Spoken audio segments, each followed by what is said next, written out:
Assalamualaikum warahmatullahi wabarakatuh. Perkenalkan, nama saya Fitri Astuti. Pada kesempatan kali ini saya akan menunjukkan rancangan intervensi terhadap anak berkebutuhan khusus. Setiap anak yang lahir di dunia memiliki potensi yang berbeda-beda. Mereka akan memiliki kecerdasan dan bakat yang berbeda antara anak yang satu dan anak yang lainnya.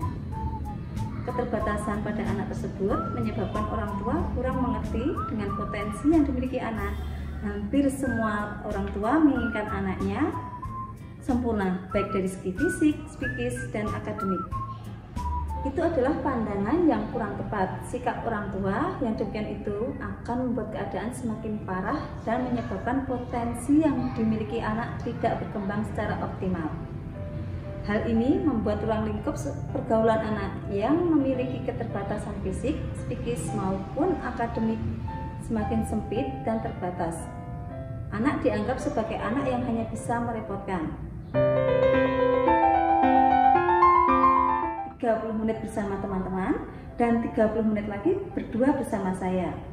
Membedakan bukan berarti pilih kasih. Justru di sini saya mengenal secara mendalam potensi dan mampu menggali kompetensi anak tersebut.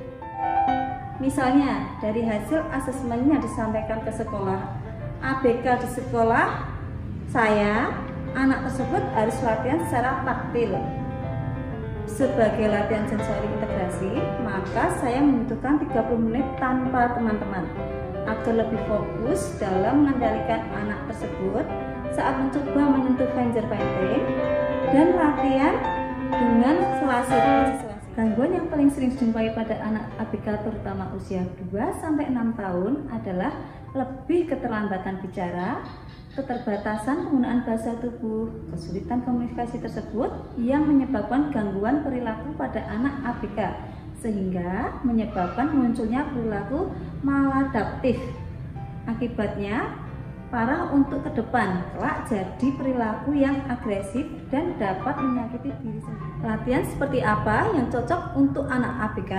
Selain dari hasil asesmen, saya lebih sering ke kegiatan fisik motorik.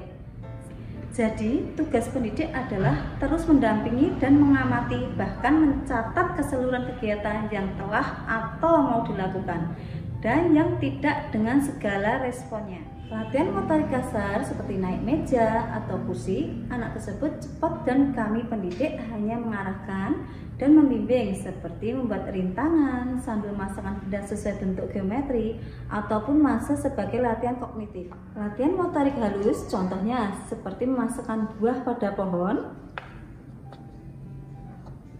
Walaupun secara akademik belum akan, tetapi memasangkan ini pada lubang kecil sudah berhasil. Anak tersebut mulai mampu secara sensori.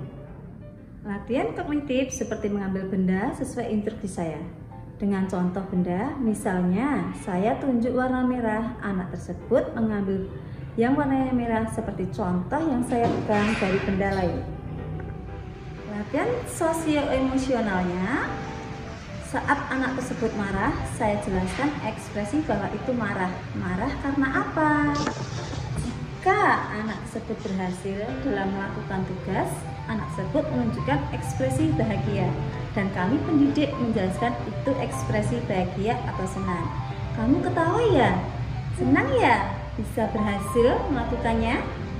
Demikian juga saat berhasil anak tersebut akan senang jika kita beri reward atau tos keberhasilan. Secara umum, anak berkebutuhan khusus atau ABK dan saya menyebut anak anugerah bagi keluarga adalah suatu kondisi di mana anak memiliki karakteristik khusus yang berbeda dengan anak pada umumnya, yaitu mengalami keterbatasan atau keluarbiasaan baik pada fisik, mental, intelektual, sosial maupun emosional.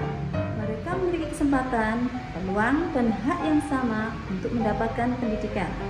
Mereka anugerah Tuhan yang juga memiliki potensi yang memang harus kita gali, kita kenal sehingga tepat dalam memberikan pengasuhan dan pendidikan pada anak-anak yang hebat. Bagaimana pendidikan bisa menjadi wadah yang tepat untuk menyiapkan anak-anak hebat dalam menggapai mimpi yang luar biasa dan membanggakan bagi Indonesia. Sekian ulasan dari saya, semoga video ini bermanfaat. Wassalamualaikum warahmatullahi wabarakatuh.